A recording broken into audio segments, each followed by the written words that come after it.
एक bus driver जिसका दिल अल्लाह के रास्ते पर सफर करने की उम्मीद से भरा हुआ था, हज के दौरान एक खतरनाक साजिश का हिस्सा बन जाता है। एक साधारण इंसान की कुर्बानी, अजनबी मददगारों की रहस्यमय हकीकत और एक के बाद एक पत्ते पलटने वाली घटनाएं उसे मौत के साथ साथ अल्लाह की रहमत के करीब ले आती हैं। क्या यह ड्राइवर अपनी जान बचा पाएगा या फिर उसके दिल की सच्चाई उसे उस सबसे बड़े इम्तिहान में डाल देगी जो किसी ने कभी नहीं सोचा था। इस दर्द भरे सफर में डर, मोहब्बत और अज़्म की कहानी है, जहां हर मोड़ पर एक नया रहस्य और कुर्बानी इंतजार कर रही है। मक्का की सुलगती रेत, मदीनाह की पुरसुकून फिजा और हज का वो मुकद्दस सफर हर मुसलमान का ख्वाब होता है कि वो एक दिन अल्लाह के इस बुलावे पर लब्बैक कहे और अपने रब के दरबार में सर झुकाकर आंखों को अश्कबार करे। लेकिन ये ख्वाब हर किसी के लिए आसान नहीं होता। किसी के पास दौलत नहीं, किसी के पास वक़्त नहीं और किसी के पास हिम्मत नहीं। ये वाकया है अब्दुल समिया का, एक मामूली सा बस ड्राइवर जो लाहौर की तंग गलियों में लोगों को उनकी मंजिल तक पहुंचाने का जरिया था। वो न फकत शरीफ और दीनी तबीयत का आदमी था, बल्कि एक नेक दिल इंसान भी था। उसका चेहरा हमेशा नमाज से रोशन रहता था और लहजे में इतनी मिठास थी कि मुसाफिर उससे दिल लगा लेते थे। अब्दुल समिया का ताल्लुक एक गरीब घराने से था। उसका वालिद भी एक मजदूर था जो दिन भर ईंटें ढोता और रात को अपने बेटे को कुरान पढ़ाता। माँ चूल्हे पर रोटियां बनाते हुए दुआ करती, या रब, मेरे बेटे को एक दिन अपने घर बुला लेना, हज करवा देना इसे। समिया बचपन से ही माँ की ये दुआ सुनता और मुस्कुराकर कहता, अम्मी, मैं तुझे भी अपने साथ ले जाऊंगा। मगर वक्त बेरहम था। वालिद का इंतकाल उस वक्त हुआ जब समिया सिर्फ 15 बरस का था। घर की जिम्मेदारियां उसके नाजुक कंधों पर आ गईं। तालीम अधूरी रह गई और वो बसों के गैराज में वॉशिंग का काम करने लगा। चंद बरस बाद उसे एक प्राइवेट बस कंपनी में ड्राइवर की नौकरी मिल गई। यहीं से उसकी जिंदगी का असल सफर शुरू होता है। हर रोज जब वो बस लेकर शहर की सड़कों पर निकलता तो माइक पर नातें पढ़ता, लब्बैक अल्लाहुम्मा लब्बैक। उसकी आंखें भीग जाती। कुछ मुसाफिर उसे ताने देते, ड्राइवर साहब, मक्का जाना है क्या? वो सिर्फ मुस्कुराकर कहता, इंशाअल्लाह एक दिन जरूर जाऊंगा। उसने पैसे जोड़ने शुरू किए, एक छोटा सा गुल्लक जिसमें वो हर रोज अपनी तनख्वाह का कुछ हिस्सा डालता। लेकिन जिंदगी कोई आसान किताब नहीं। हर पन्ने पर एक इम्तिहान लिखा होता है। कभी माँ बीमार हो जाती, कभी बहन की शादी का मसला सामने आ जाता। हर बार हज की नियत के पैसे किसी जरूरत की बलि चढ़ जाते। एक दिन की बात है, वो लाहौर से मुल्तान जा रहा था। बस आधी भर चुकी थी और उसके स्टार्ट करते ही एक बुजुर्ग शख्स हांफते हुए आया। चेहरे पर सफेद दाढ़ी, हाथ में एक छोटी सी थैली और आंखों में अजीब सी चमक। समिया ने उन्हें देखकर कहा, बाबा जी, बैठ जाइए। वो चुपचाप बैठ गए और बस चल पड़ी। रास्ते भर वो बुजुर्ग जिक्र में मशगूल रहे। जब बस एक होटल पर रुकी तो सभी मुसाफिर नीचे उतरे, मगर वो वहीं बैठे रहे। समिया उनके पास गया और पूछा, बाबा जी, कुछ खाएंगे? बुजुर्ग ने सिर उठाया और कहा, मुझे रोटी नहीं, तेरी नियत की खुशबू चाहिए। समिया हैरान रह गया। पूछा, आपका मतलब? वो बोले, तू अल्लाह के घर जाना चाहता है ना? तो बस तैयार रह, बुलावा आने ही वाला है। समिया सिहर गया, दिल कांपने लगा। उसने झट से बाबा जी की थैली की तरफ देखा, मगर वो तो गायब हो चुके थे। उस रात जब वो घर पहुंचा, मां इंतजार कर रही थी। बोली, बेटा, आज एक अजीब ख्वाब देखा। हम दोनों मक्का की गलियों में घूम रहे थे, मगर तू कहीं खो गया। समिया का चेहरा जर्द पड़ गया। उसने मां से कुछ नहीं कहा, लेकिन दिल में एक डर बैठ गया। रात भर नींद नहीं आई। उठकर वुजू किया और नमाज में रो पड़ा। दुआ की, या रब, अगर बुलावा देना है तो मां को भी साथ ले चल। इसी दौरान उसे पता चला कि पाकिस्तान हज फाउंडेशन एक लकी ड्रॉ से मुफ्त हज पर लोगों को भेज रहा है। समिया ने मां का नाम लिखा दिया, अपने नहीं। कुछ ही हफ्तों में एक खत आया, मुबारक हो, आपकी वालिदा का नाम हज के लिए करंदाजी में निकल आया है। समिया की आंखें छलक गईं। मां को लेकर दफ्तर पहुंचा, मगर एक मसला सामने आया। मां अकेले नहीं जा सकती थीं। डॉक्टर्स ने कहा उन्हें एक मुहर्रम मर्द रिश्तेदार चाहिए। अब समिया परेशान हो गया। उसने अर्ज की, मैं चल सकता हूं साथ? मगर हुक्काम बोले, आपका नाम नहीं है लिस्ट में, टिकट और वीजा सिर्फ एक का है। समिया ने कहा, तो मेरी मां भी नहीं जाएगी, मैं उसे तन्हा नहीं भेज सकता। मां ने आंसू भरी आंखों से बेटे का चेहरा देखा और कहा, बेटा, अल्लाह की राह में कुर्बानी ही सबसे बड़ी इबादत है। तू मुझे भेज दे, खुदा तुझे भी बुलाएगा। आखिरकार मां मक्का रवाना हो गई। एयरपोर्ट पर जब समिया ने उन्हें आखिरी बार देखा तो उनके चेहरे पर सुकून था, मगर समिया के दिल में एक खला पैदा हो चुका था।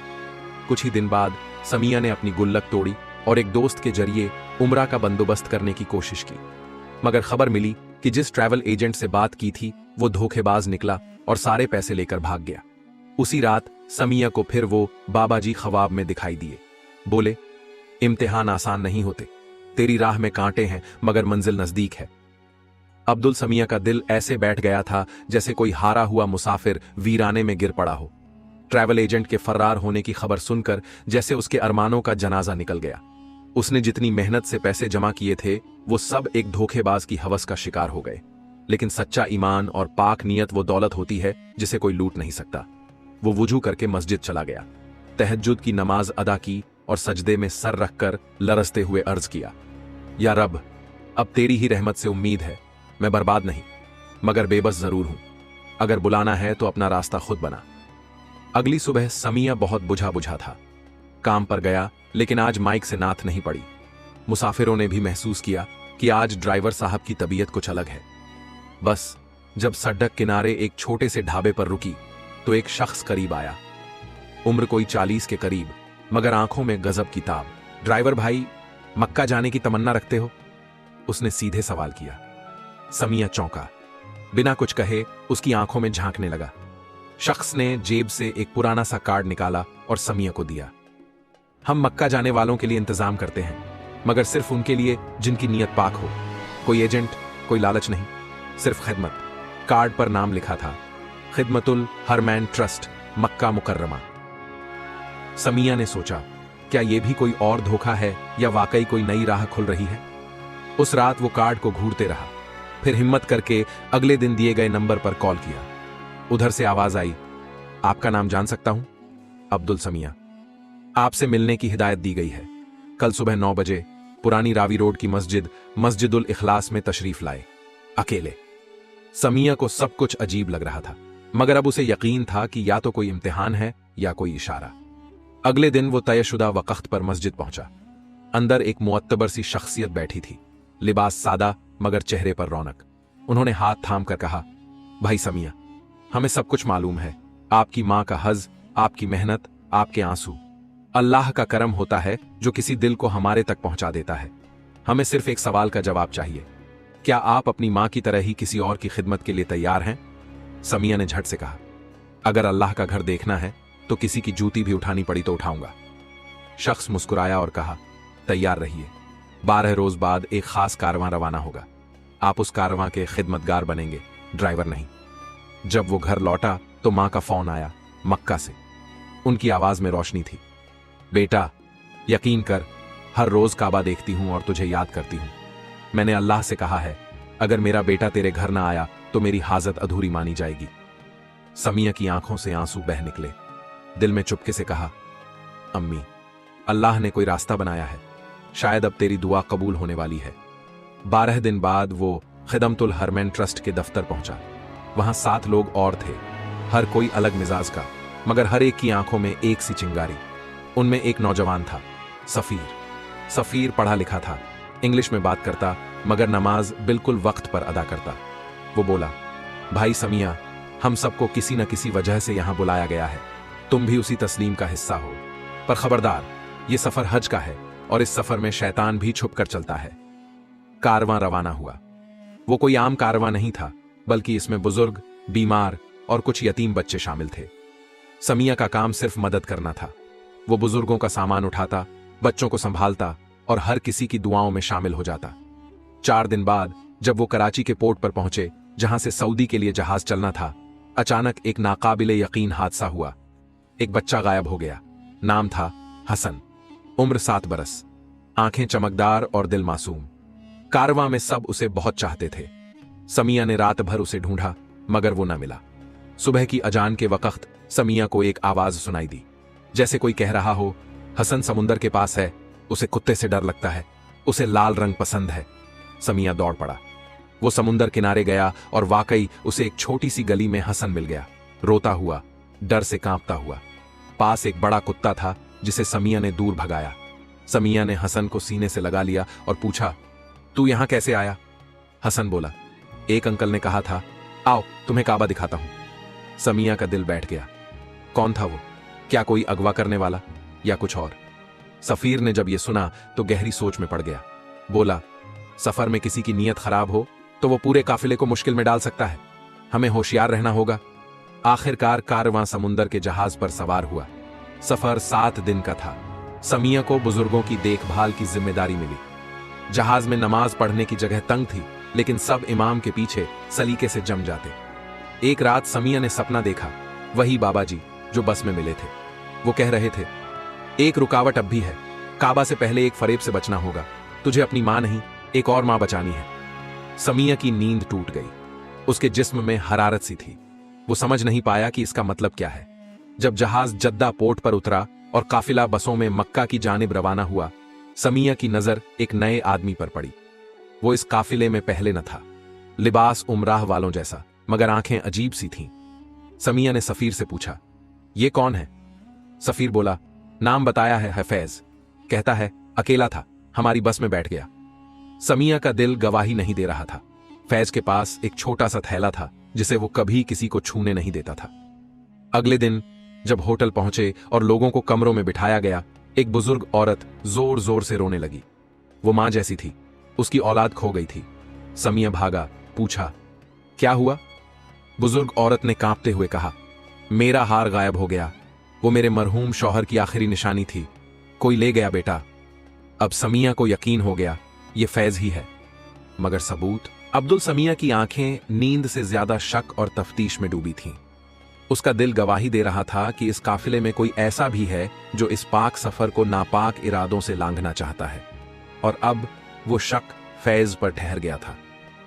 रात के दूसरे पहर जब सब मुसाफिर थक हार कर अपने अपने कमरों में जा चुके थे, समिया ने सफीर को एक इशारा किया और दोनों ने होटल के कॉरिडोर में एक खामोश गश्त शुरू की। फैज का कमरा एक कोने में था। दरवाजा बंद था, मगर रोशनी अंदर से आ रही थी। समिया ने कान दरवाजे से लगाया। अंदर से कुछ सरगोशियां, किसी जिप के खुलने की आवाज और फिर एकदम से सन्नाटा। सफीर ने कहा, यह वक्त है कि हम इस पर नजर रखें, मगर बिना इल्जाम लगाए। फज्र की अजान हुई। सभी मुसाफिर होटल की लॉबी से निकलकर पास की मस्जिद की जानिब रवाना हुए। फैज भी उनमें शामिल था, मगर इस बार उसके चेहरे पर एक अजीब सी सख्ती थी, जैसे वो किसी फैसले पर आ गया हो। नमाज के बाद एक बूढ़ा शख्स समिया के पास आया। बेटा, तुम ही समिया हो ना? समिया ने सर हिलाया। मैंने कल रात देखा था, वो आदमी जिसका नाम फैज है, वो उस बुजुर्ग औरत के कमरे की तरफ जा रहा था जब सब सो रहे थे, मगर मैं कुछ कह न सका, डर गया था। समिया की आंखें चमक उठीं। ये पहला गवाह था, मगर सबूत अभी भी न था। उस दिन सब मुसाफिरों को हरम शरीफ ले जाया गया। जैसे ही काफिला बाबुस सलाम से दाखिल हुआ, काबा की स्याह चादर ने सबकी आंखों से आंसू बहा दिए। समिया ने भी पहली बार उस घर को अपनी आंखों से देखा, जिसके ख्वाब में वो बचपन से भीगता आया था। अचानक मां की आवाज जहन में गूंज उठी, जब काबा देखो, पहली दुआ मेरे लिए मांगना बेटा। उसने हाथ उठाए, आंखें बंद की और दुआ की, या रब, मेरी मां के सजदे कबूल कर, मुझे उनकी आंखों की रोशनी बना, और यह सफर मेरी आखिरी सांस तक मेरी बंदगी की अलामत बना दे। जब होटल वापस आए, वो बुजुर्ग औरत जो हार के गम में टूटी जा रही थी, चुपचाप अपने कमरे में बैठी थी, मगर अब उनके पास हार था। कैसे मिला अम्मी? समिया ने पूछा।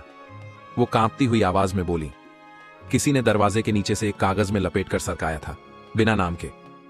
सफीर ने झट कहा, अब यकीन हो गया। फैज को डर लगने लगा है, शायद किसी को उस पर शक हो गया हो। यह खामोशी एक नए तूफान का सबब बन सकती है। उस रात होटल की बिजली चली गई। पूरे फ्लोर पर अंधेरा हो गया। कई मुसाफिर डर गए। समिया और सफीर ने मोबाइल की रोशनी में लोगों को उनके कमरों तक पहुंचाया। तभी अचानक एक चीख गूंजी, कोई है, मेरा बैग ले गया। यह आवाज एक नौजवान मुसाफिर की थी। शकील नाम था उसका। वो पाकिस्तानी था, पहली बार हज पर आया था। समिया और सफीर भागे। कमरे में कोई न था, मगर खिड़की खुली थी और पर्दे हिल रहे थे। समिया ने नीचे झांका। एक साया भागता हुआ दिखाई दिया। दोनों फौरन नीचे की तरफ दौड़े, मगर तब तक वो शख्स गायब हो चुका था। समिया ने कहा, अब वक्त है कि ट्रस्ट के इंतजामी लोगों को बताया जाए। अगले दिन ट्रस्ट के इंचार्ज हाफिज नाजिम से मुलाकात हुई। उन्होंने पूरा वाकया सुना और कहा, अगर ये शख्स वाकई किसी बुरी नीयत से आया है तो इसका मकसद सिर्फ चोरी नहीं बल्कि इस मुकद्दस सफर को बदनाम करना भी हो सकता है। हमने देखा है आजकल कुछ लोग अल्लाह के घर को भी दुनियावी लालच से गंदा करने लगते हैं। उन्होंने फैज के बैग की तलाशी लेने की इजाजत मांगी, लेकिन फैज ने सख्ती से मना कर दिया। उसने कहा, मेरे पास कुछ भी गैर कानूनी नहीं है। अगर किसी ने इल्जाम लगाया है तो मैं उसका सामना करना जानता हूं। मगर नाजिम साहब ने कहा, अगर आप पाक साफ हैं तो तलाशी से डर क्यों? फैज फिर भी ना माना। दूसरे दिन सब लोग मस्जिद हराम में जमा हुए, वो भी एक खास मकसद से। ट्रस्ट ने ऐलान किया कि आज एक अहम ऐलान होगा। सभी को तवाफ के बाद सामने मजमा-ए-इमाम में बुलाया गया। वहां एक सीसीटीवी वीडियो चलाया गया जिसमें अंधेरे में एक शख्स हार चुराते हुए दिखाई दे रहा था। तस्वीर धुंधली थी मगर कपड़े, चाल ढाल सब फैज से मिलते थे। लोगों में फुसफुसाहट शुरू हो गई। समिया ने देखा फैज का चेहरा पीला पड़ गया। इंचार्ज ने कहा, अगर आप बेकसूर हैं तो सामने आएं और सफाई दें, वरना हम आपको पुलिस के हवाले कर देंगे। उस वक्त फैज के हाथ कांपने लगे, मगर उसने अचानक एक हरकत की जो सबको हैरान कर गई। वो भाग पड़ा। समिया और सफीर ने उसका पीछा किया। मस्जिद-ए-हराम की भीड़ में भागना आसान नहीं था, मगर आखिरकार सफा और मरवा के बीच उसे पकड़ दियच लिया गया। वो गिरा, हांफता रहा और आखिरकार रो पड़ा। मैं सिर्फ चोरी नहीं करता था, मुझे भेजा गया था। किसी ने पैसे दिए थे कि इस काफिले में दाखिल हो जाऊं और इसे बदनाम करूं। सब दंग रह गए। सफीर ने पूछा, किसने भेजा? फैज ने जो नाम लिया वो सुनकर समिया की टांगें कांप गईं। जावेद, ट्रैवल एजेंसी का मालिक, वही जिसने तुम्हें धोखा दिया था समिया भाई।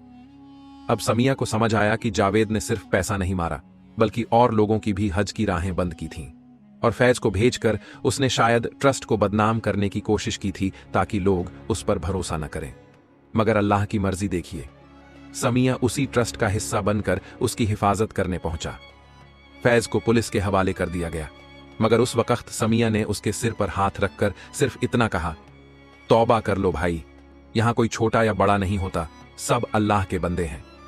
उसी शाम एक बुजुर्ग औरत जिनका हार गायब हुआ था समिया को रोते हुए मिली। कहने लगी, बेटा, आज मैंने तेरे अंदर अपने बेटे का अक्स देखा। मेरी दुआ है तू सिर्फ काबा नहीं, हजरत मोहम्मद के रोजे तक भी पहुंचे। और तभी एक कॉल आया मां की, बेटा, मुझे आज रात का वक्त, काबा की रोशनी और मां की आवाज का सुकून, सब कुछ जैसे अब मुकम्मल हो रहा था। मगर यह सफर अभी अधूरा था। अब अगला मरहला था मिना, अराफात और मुजदलिफा का, और वहीं पर वो वाकया पेश आने वाला था जो इस सफर को हमेशा के लिए बदल देगा। सुबह की नमाज के बाद काफिला रवाना हुआ। सैकड़ों बसें, हजारों हाजी और हर दिल में एक ही आवाज, लब्बैक अल्लाहुम्मा लब्बैक। समिया की आंखों में अब पहले जैसा डर नहीं था, बल्कि एक अजीब सुकून था, जैसे उसके अंदर का बोझ उतर चुका हो। अब वो सिर्फ एक ड्राइवर नहीं, एक खिदमतगुजार, एक अमानतदार बन चुका था। हर मुसाफिर के हाथ में सफेद थैले, जिक्र की तसब्बी और दिलों में रजा का जज्बा। मिना पहुंचकर सब अपने खेमों में जा बसे। वहां का नजारा देखने लायक था, जैसे इंसानों का समंदर एक वसीय मैदान में उतर आया हो। अगले दिन अराफात का सफर तय हुआ। ये वही जगह है जहां हर बंदा अपने रब से सीधा बात करता है, जहां हर आंख नम होती है और हर जुबान से एक ही सवाल, मुझे बख्श दे ऐ रब। समिया ने अपनी मां की तरफ से भी दुआ मांगी, मगर उसी वक्त एक और चेहरा उसके जहन में आया, फैज का। या रब, उसे भी हिदायत दे। उस दिन की दुआ, उस दिन का रोना और वो दिन का सूरज, जैसे हर चीज दिल में नक्श होती जा रही थी। जब काफिला मुजदलिफा पहुंचा, रात हो चुकी थी। हजारों लोग जमीन पर खुले आसमान के नीचे बिना तख्त बिस्तर के लेटे हुए थे, मगर हर चेहरा नूर से दमक रहा था। समिया एक कोने में बैठा तसब्बी फेर रहा था कि अचानक एक चीख गूंजी, हाय, मेरी टांग टूट गई। वो दौड़ कर गया। एक बूढ़ा हाजी गिर पड़ा था। समिया ने फौरन कंबल से उसे ढांका और पानी पिलाया। फिर किसी को पास की मेडिकल टीम को बुलाने भेजा। वो हाजी बांग्लादेश से था और अरबी बिल्कुल नहीं जानता था, मगर जब समिया ने उसके माथे पर हाथ रखा और कहा, सब्र कीजिए, अब सब ठीक होगा, तो वो बस रो पड़ा। रोज़-ए-नहर आया, यानी शैतान को पत्थर मारने का दिन। सब लोग तयशुदा रास्ते पर जमरात की जानिब रवाना हुए। भीड़ इतनी थी कि चलना मुश्किल था। समिया अपनी बस की स्टीयरिंग पकड़ते हुए हर एक को समझा रहा था, सब्र से चलिए, कोई जल्दी नहीं, अल्लाह सब देख रहा है। जब लोग शैतान को पत्थर मारने लगे तो समिया पीछे से सबको देख रहा था। अचानक उसका ध्यान एक नौजवान पर गया। वो बहुत तेजी से लोगों को धकेलता हुआ आगे जा रहा था और उसके पास एक थैला था, अजीब सा थैला। समिया की आंखें चौकन्नी हो गईं। वो थैला वैसा ही था जैसा फैज के पास था। समिया को शक हुआ, कहीं कोई और तो नहीं उसी गिरोह से। वो दौड़ा, मगर भीड़ में वो नौजवान गुम हो गया। जब लोग अपने अपने खेमों में लौटे तो समिया को अपने बैग में एक लिफाफा मिला। उस पर कोई नाम नहीं था। खत पढ़ते ही उसके हाथ कांप गए। तुम जिस काफिले की हिफाजत कर रहे हो उसमें एक और फैज है। तुम समझते हो सब खत्म हो गया, मगर असली खेल अब शुरू होगा। हम रुकते नहीं, हम छुपते हैं। देखो, अगला वार कुर्बानी वाले दिन होगा। अल्लाह हाफिज। उसने फौरन ट्रस्ट को इत्तिला दी। ट्रस्ट की सिक्योरिटी बढ़ा दी गई। हर बस, हर मुसाफिर की तजवीज ली गई, मगर किसी को नहीं मिला, न शक्ल न नाम।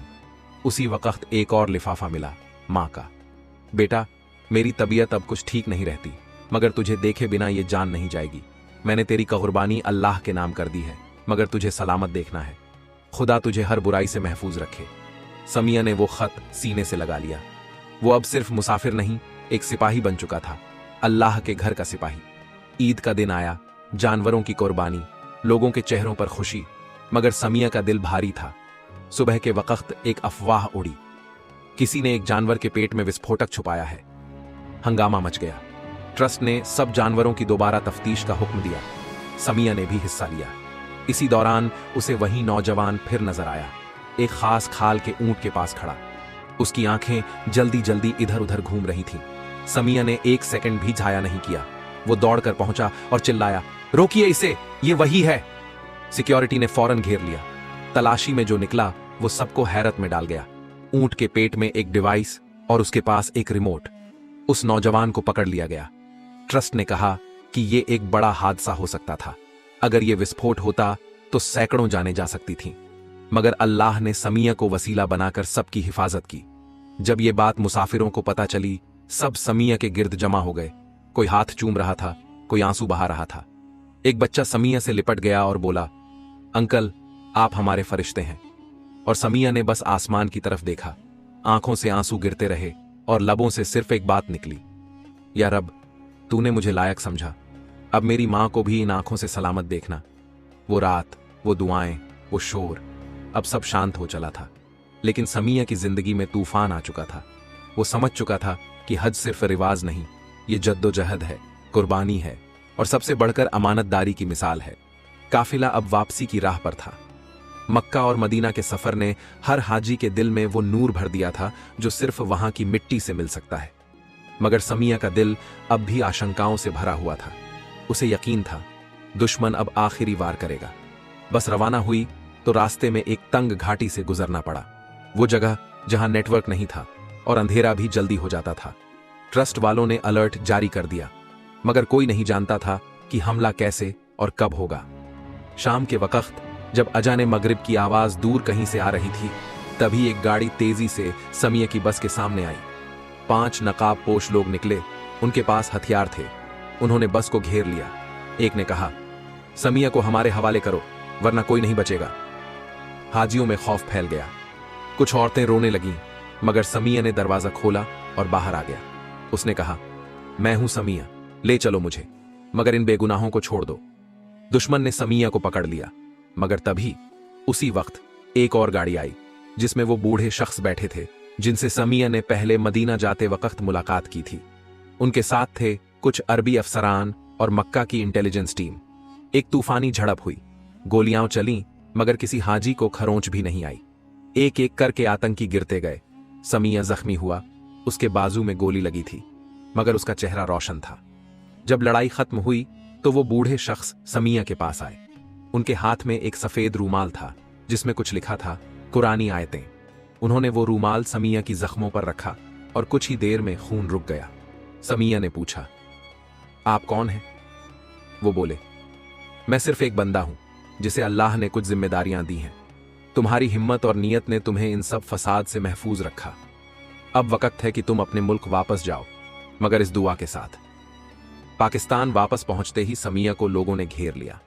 हर किसी ने सुना था कि वो कैसे बचा, क्या हुआ, कैसे उसने पूरे काफिले को महफूज रखा।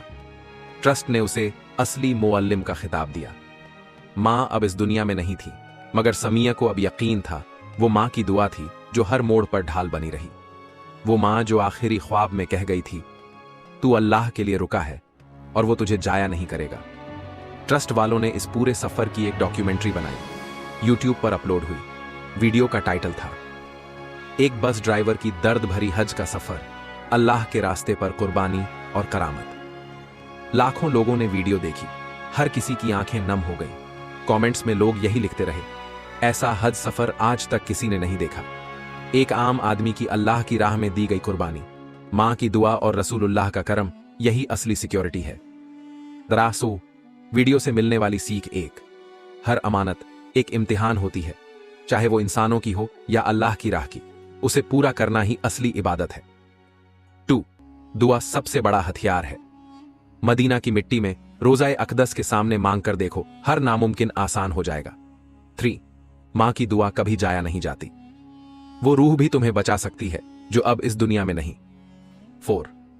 हिम्मत और सच्चाई से बड़ा कोई गडाजी नहीं होता।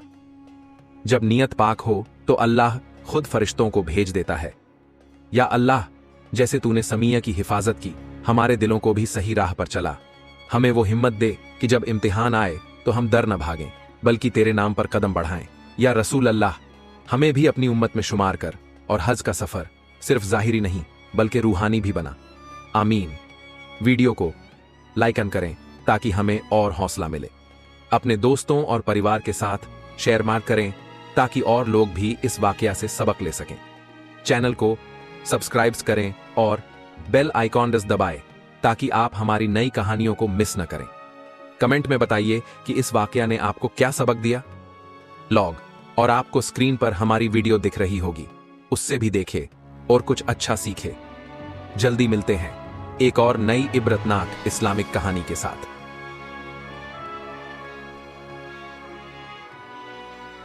अल्लाह हाफिज।